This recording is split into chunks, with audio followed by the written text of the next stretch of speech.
we feel that South Africa is the de facto illegal power in this country, that it is more or less the colonial power, and that any handover of power to the Namibian people will have to take place between South Africa and SWAPO, and we go further defining SWAPO as all the progressive forces. We've shown willingness and commitment, and we've worked for change in the situation here. Daniel Chongarero is a spokesman for SWAPO, the movement that's fighting for control of Southwest Africa, the land they call Namibia. It's an immense country, it's a vast and largely undeveloped territory that's been ruled by South Africa for the past 60 years. It has a population of less than 1 million. Namibia's future has been a controversial talking point for years, both in Africa and in the United Nations. A UN conference on Namibia is due in March. This meeting in Pretoria was one of many discussions between the South African government and representatives of the various races that make up Namibia's population of almost 1 million. But the major Western powers have also been involved. Along with many other UN members, they want international guarantees for the pre-independence elections. Pretoria hasn't accepted this, but it's going ahead with elections anyway, probably in July. Here's how Prime Minister Forster sees the issue. We remain willing to discuss these questions with any government.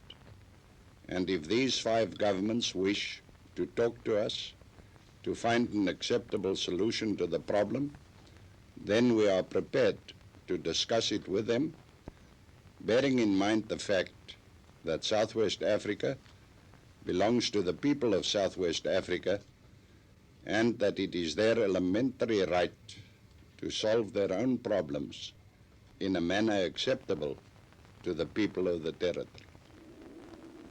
This is the land the wrangle is about. Namibia's oldest inhabitants, the Bushmen, say that when God made it, he must have been very angry. It's easy to see what they mean.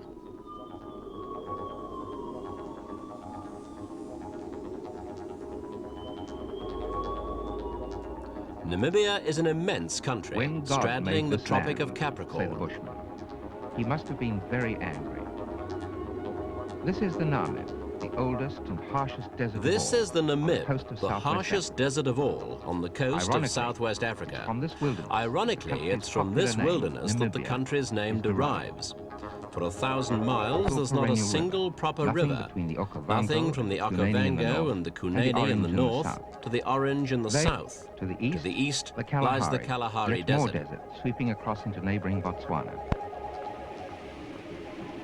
Southwest Africa became German in the 1880s. The main wave of immigrants was drawn by the discovery of diamonds in 1908. Then all was frantic activity. But the desert, contained for a while. In many places, the desert, tamed for a while, has relentlessly reclaimed its own. But the Germans' influence was fundamental and dramatic. They introduced European technology, particular agriculture and veterinary science, without which the South would have remained almost deserted. Without which the South would have remained almost deserted. Up sprang a major city, their much criticized rule brought a semblance of law and order to a region. It has survived, prospered, and become the territory's capital, with a skyline almost as crowded as that of Cape Town or Johannesburg. It is easy to forget just how scarce the water resources are. Water is Namibia is a melting pot of different cultures, different races, and different habits. Different races and different habits. There are 11 population groups which speak 7 languages, so there is no easy path for economic or political development. Namibia has 11 population groups which speak 7 languages. This, says the South African government, is one reason why political development could be difficult. That's no discouragement to SWAPO and its supporters, who believe they could and should be left to run their country their way, though they are under no illusions that Namibia would be an easy country to unify.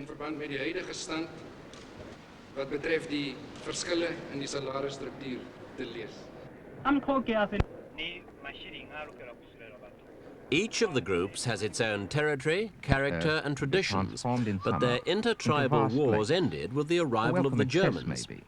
But it brings with it a different... The Ovambo people settled in the north many centuries ago. The Ovambo people settled here They were and in farmers, southernmost with Angola their animals many playing an centuries important ago. ritual and They social were role. agriculturalists, with their animals playing an important ritual and social role. This is still part of their way of life, This is still although part of their recent way of years have life. heralded a more Although recent educated years commercial heralded a more community. educated commercial community.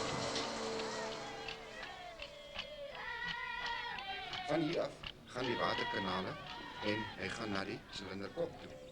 Hier is To the east, the vast Okavango region.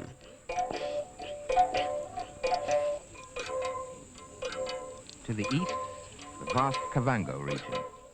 It's virtually uninhabited. This region's Apart from the virtually people who live in uninhabited, settlements apart along from the the mighty people who Okavango. live in settlements They along the depend mighty totally on the Okavango. life-giving river. They depend totally on the life-giving river.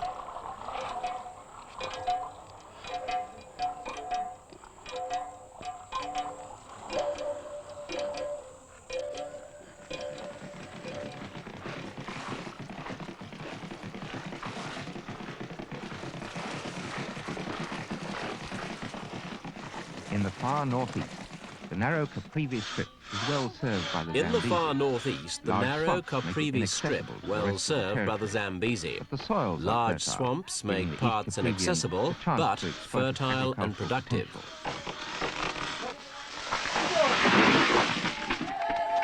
Groups attaining a By way of contrast, life the remote practiced for cocoa belt thousands in the of years. northwestern corner is stony and dry. This bleak territory is the home of nomadic herdsmen who migrated south in more recent times as part of a much larger group. The rest of the migrants traveled further south in search of better grazing.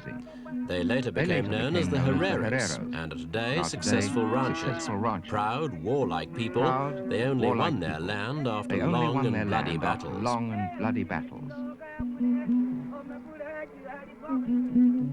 The women's peculiar style of dress was copied from the wives of German missionaries.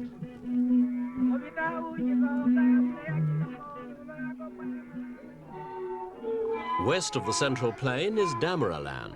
Once slaves of the Herreros and Namas, today these people farm in their own right. The Namas, who've sometimes been called Hottentots, live further south in the Kalahari. Many of them migrated north from present-day South Africa, but their numbers have been woefully reduced by tribal fighting, particularly with the Herreros.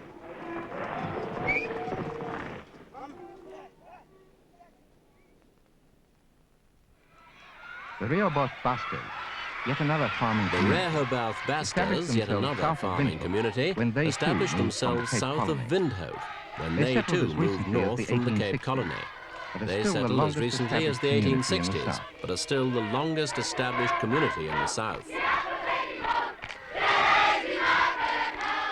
Many of them are attracted to industry and commerce. If anyone has a true claim to this land, it must be the Bushmen. They are to Namibia what the Red Indians are to North America, or the Aborigines to Australia. Their early rock paintings tell how they have lived and hunted in these parts since the Stone Age. They are the only group who have lived here long enough to come to terms with the environment. For Namibia, water is the controlling factor, the agent that can make or break any major project anywhere in the land. Namibia has less than 1/3 as much water as Israel, itself a parched country, but only 1/40th the size. The key to the severity of the climate's this magnificent but malevolent Atlantic coastline. The sea is icy cold, flowing directly from the Antarctic. The result, there's virtually no rainfall on shore. The result, there is virtually no rainfall on shore. The drifting sea mist grudgingly provides the only moisture. The drifting sea mist grudgingly provides the only moisture. On the other hand, the ocean is abundantly rich in marine life, supporting prodigious colonies of seals and birds.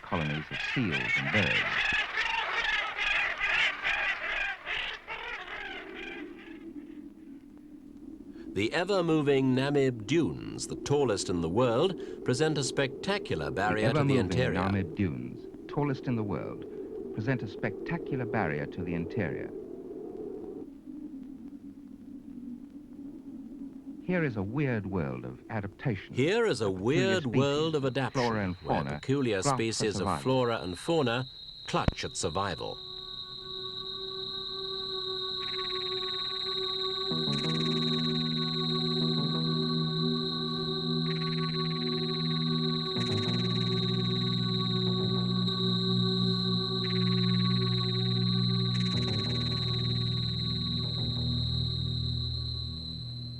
The average Average rainfall is incredibly low, a mere fifth of an inch on the coast, rising to 24 inches in the northeast. Only a third of the land gets enough to support crops. In some places, bridges have to be built over rivers which might flow once in 50 years, because total drought can be followed by sudden flash floods. And where the water can be collected and stored, most of it evaporates.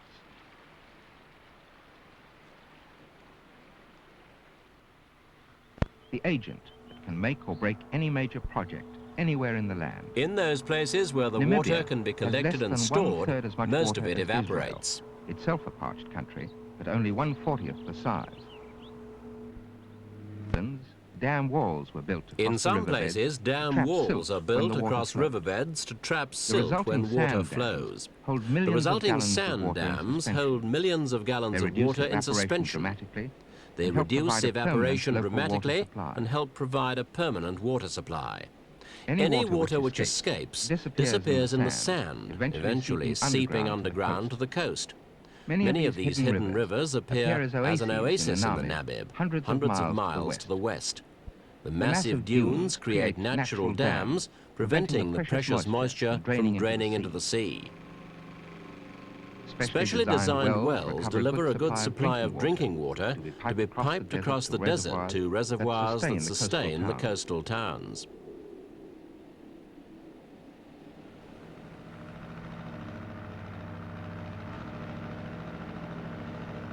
The Quest for water is desperate. Every known technique is harnessed to retrieve the underground reserves so it can be piped inland. The area is barren and uncompromising.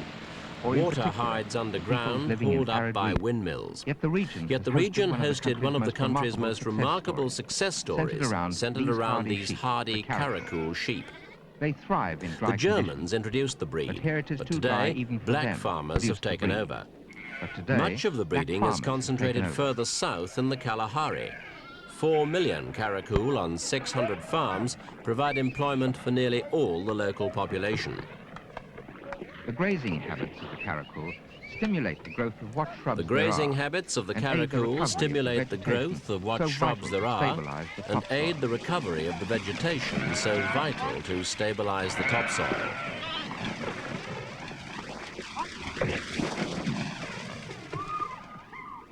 And it is here in the north, in November land, with its denser population, that the situation could become critical. There are no For the salt in the soil renders its water undrinkable.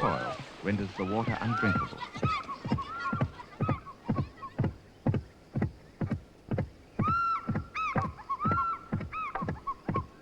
During the long winter, there is no water. Ovambo land, once the delta of the Kunene, becomes a vast wasteland of sandy plain, dry, totally unproductive. For centuries, the only water available stagnated in open wells which filled during the summer. Just about undrinkable, it could do no more than give the local people an existence. In an attempt to combat the situation, the Department of Water Affairs, financed from Pretoria, has undertaken an imaginative scheme, a system of canals which provide perennial man-made rivers to the heart of Ovambo land.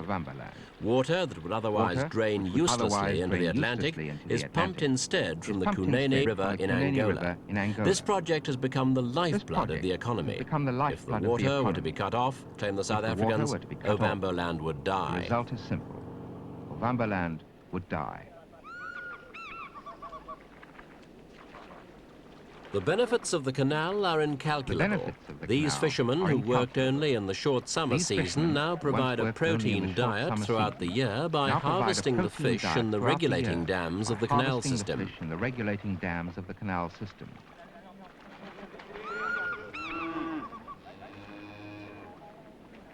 Village life revolves around the canals. Village life revolves around the canals, providing a security previously undreamed of. Largely ignorant of their importance, how they were made possible, and how precarious they are. There is still a desperate need to exploit the agricultural possibilities. There is still a desperate need to exploit the agricultural possibilities created by the new water supply. Not only must traditional farming methods be changed, but equally new and more productive crops have to be introduced. This is man-made rain, pumped from the canal and sprinkled over controlled areas. It's part of a massive experimental program, assimilating information and determining ways of increasing food production.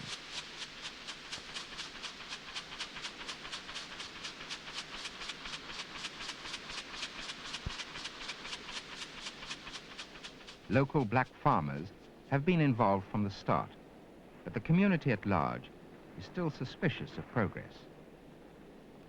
Rice, a previously unknown crop here, thrives under the newly created conditions, and it could form the basis of a lucrative export trade. Their future must continue to hang in the balance. In the Okavango region, with its better soils, new and traditional crops can flourish side by side. The state has financed various commercial projects, farming a range of produce, including fruit, maize and potatoes. The key is the water from the Okavango, which could form the basis of a new farming community if pumped into the vast deserted hinterland.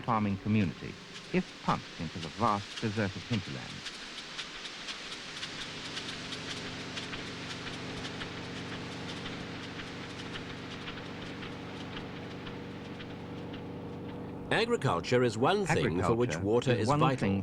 Its other great use is to supply power for industry. The Kunene, particularly the falls at Ruacana, offers a golden source of hydroelectric power.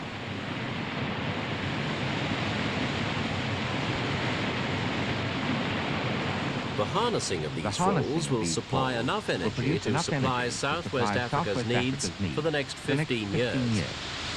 The problems are not technical, but political. The waters of the Kunene problems are not technical, but political. The waters of the Kunene are shared with Angola. But more important, the regulating dams that feed the power station are in Angolan territory. For the scheme to succeed, there has to be agreement between whoever runs Namibia and the new government in Angola, which opposes South Africa because of its apartheid policy. At the start, two countries financed the project. Portugal, two countries financed the dam. Portugal, which has since pulled out of Africa, and South Africa, which itself now has to complete the scheme.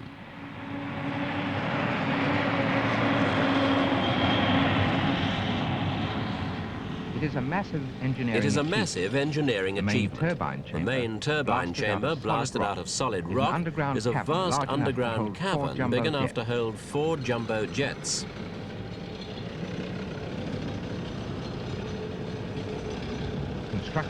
Construction work here has provided both training and employment, and so given a shot in the arm to the local economy. There may not be coal or oil underground, but there are other valuable minerals. Tsumeb, in the central region, for instance, has recently developed into a highly successful copper mining complex. This sophisticated smelter is one of the few of its kind in the world. Capacity far in excess of local This demand. Sophisticated smelter is one of the few of its kind in the world with capacity far in excess of local demands. Much of the material processed is mined overseas, as far away as Southeast Asia and South America. The main output is copper, but they also recover valuable byproducts, including lead and arsenic. Is a major employer, one of the mainstays of the economy.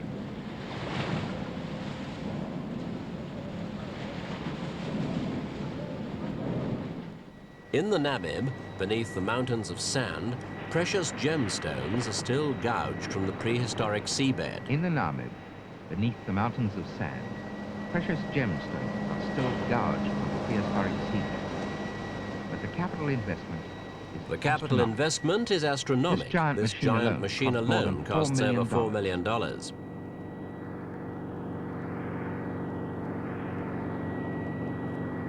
Because of the water situation, the mines have to recycle as much as possible. In this area, there is no water.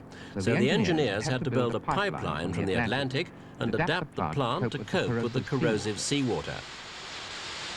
All mines have a limited life. And the future of the industry depends on the continuing supply of foreign capital and expertise. The sea itself could also be mined. With the exceptionally high evaporation rate in the desert, it's a relatively simple matter to reclaim salt in economic quantities from the Atlantic. The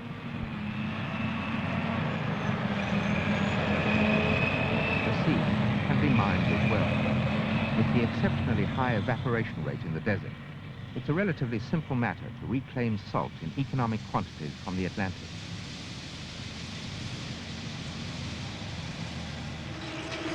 The sea is valuable for its fish too. The industry provides 7,000 jobs and it supplies not only fresh fish to the home market in South Africa, but canned and frozen produce the world over. It supplies not only fresh fish to the home market in South Africa, but canned and frozen produce the world over.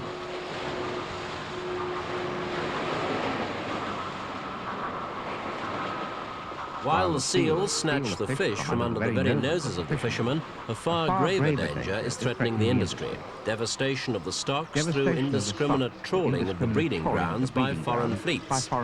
And this is an industry a developing country like Namibia can ill afford to lose. It's an industry a developing country like Namibia can ill afford to lose. There just aren't that many job opportunities, especially in the north. This cannery is in the port of Walvis Bay. The port's more than just a fishing centre. It's an enclave of South African territory surrounded by Southwest Africa. The territory's imports and exports flow through the docks. But the Pretoria regime's adamant Walvis Bay will stay under their control and will not be part of an independent Namibia. Oil depots at the port make it the only refuelling point for ships between Lobito in Soviet-backed Angola and Cape Town. So, in the strategically important Southwest Atlantic, Walvis Bay means a lot to South Africa and other Western powers.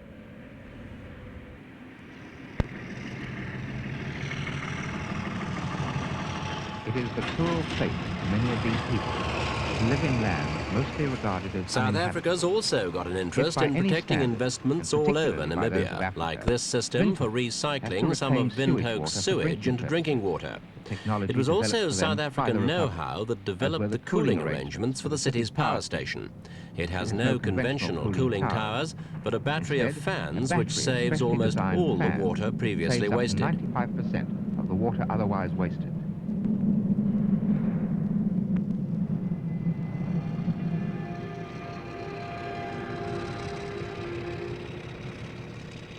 South Africa's role as SWAPO supporters believe their country is in danger of becoming a pawn in a campaign by the major powers, while the South African government claims that without its protection, Namibia will fall prey to communist interests. Legal proceedings Certainly, its geographical position makes it strategically desirable. No matter how well it's a view shared by some of Namibia's own politicians, such as the leader of the Rehoboths, Dr. Benjamin Africa. The position in Angola has just demonstrated the fact that South Africa and Southern Africa as a whole is very valuable for the communists. And Russia's involvement in Angola has shown that they are keen to get a foothold and play a big role in the Southern Atlantic Ocean, so the sea route around the Cape. And this is our problem, because we cannot convince people of the dangers of communism. And this is the reason why we are absolutely determined not to create a vacuum by chasing South Africa out, because the economic situation will just go bankrupt. Pretoria has pledged itself to hand over independence before the end of the year. Mr. Forster hasn't set a date for polls to elect Namibia's first Constituent Assembly, though July is the most likely date. But will South Africa bestow a real brand of independence, one that will give Namibia recognition from the outside world? The question of Namibia is an international problem, and it's the international community which gave Namibia to South Africa for administration. And ultimately, it will have to be the responsibility of the World Organization to bring about change in order that the people of this country start running their own affairs, I think we are in a position to shape our own destiny. Once in scorching, empty Namibia, there were no politics. Then the fight was for human survival, and the issues were clear: where to get water, how to find food. Today, thanks to South Africa's help, those problems are being solved. But solutions to the political problems are still a long way off. Stores nourishment against human